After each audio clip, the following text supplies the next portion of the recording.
नारायणं नमस्कृत्य नरं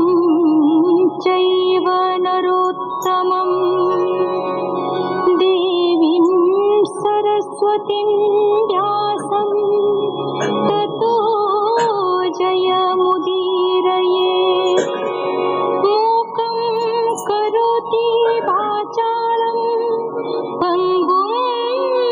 लङ्घयते गिरिं यत्कृपातमहं वन्दे परमानन्दमाधवम्।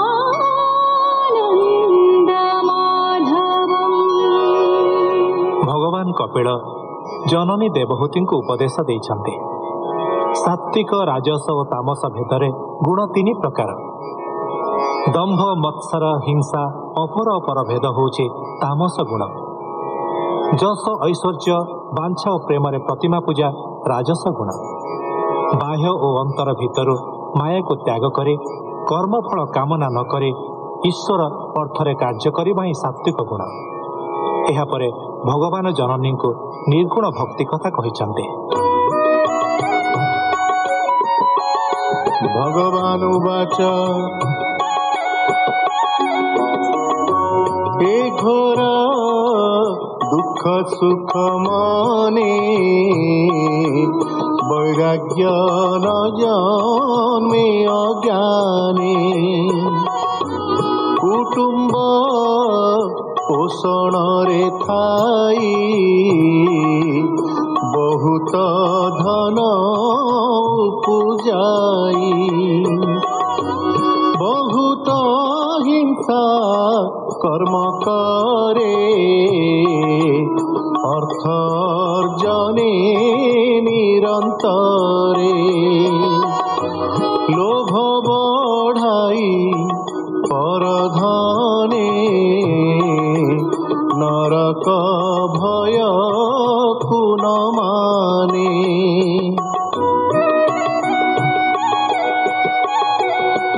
तेणु हराई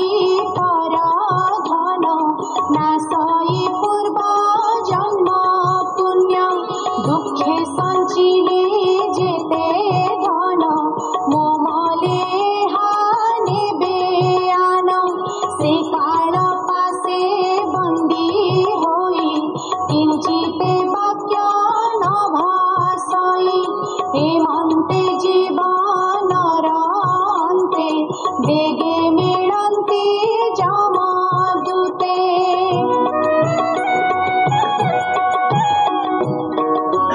काहंक रूप को नाई अज्ञाने विकले कंपई से दूते दया न करन्ति दुस्सह मार्गे घेनी जानती चतुरासी नरके नहीं भूल जानती के अंते जमर पूरे जानते केही न जानती तार साथे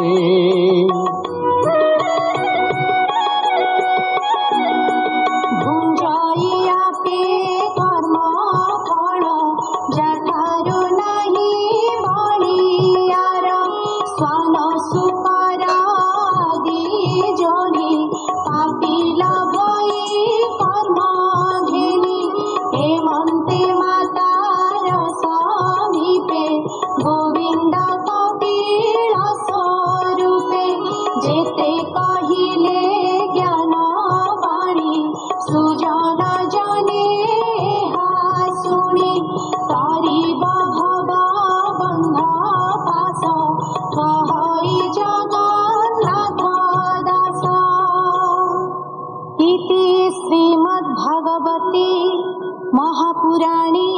पारमहंस्यां संहितायां तृतीय स्कंधे कापिलयोपाख्याने कर्म विपाक नाम 30 कपिल उवाच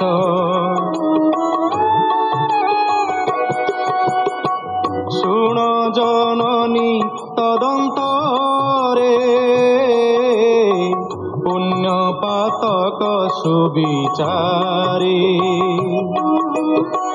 ए पुण्य पाप अनुसारे मनुष्य देह प्राणी धरे ए जीव जे कर्म इच्छाई ईश्वर तहि निज जाई पुणी ए देह धरिबाकू प्रवेश जननी गर्भकू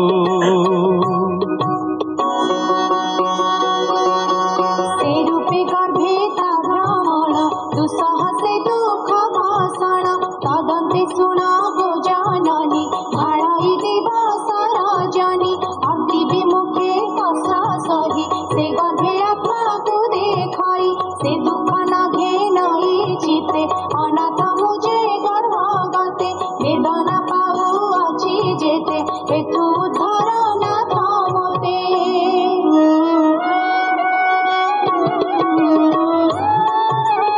जीव उवाच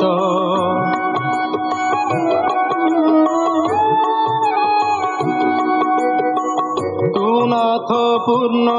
ज्ञानमये आत्मा स्वरूपे वसुदेहे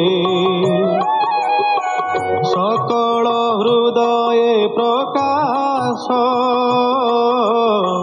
गगने जेने रवित्रास ए महागर्भर कषण एथु धर नारायण मु कष्टे जननी गर्भरे अछई माया कळेबरे जीव स्वरूपे अछि मोहि मो निज कर्मे बंदी होई एनु ए गर्भ दुख घोर न जाने शरीर मोहर एनु जे ताहांकु भजिबि तेबे से कर्म पूजिबि से प्रभु रूप मनोहर दर्शने लोभ चित मोर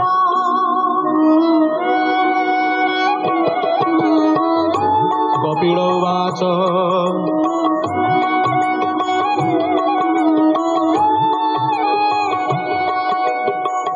विनय भावे स्तुति करे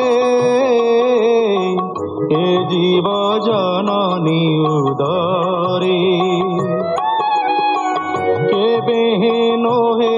ताऊ श्वास दुखे पीड़ित 10 मास ए रूपे 5 वर्ष जाए शैशवे दुख भोग हुए ए पंचभूत कळेबरे आपणा बोली जाद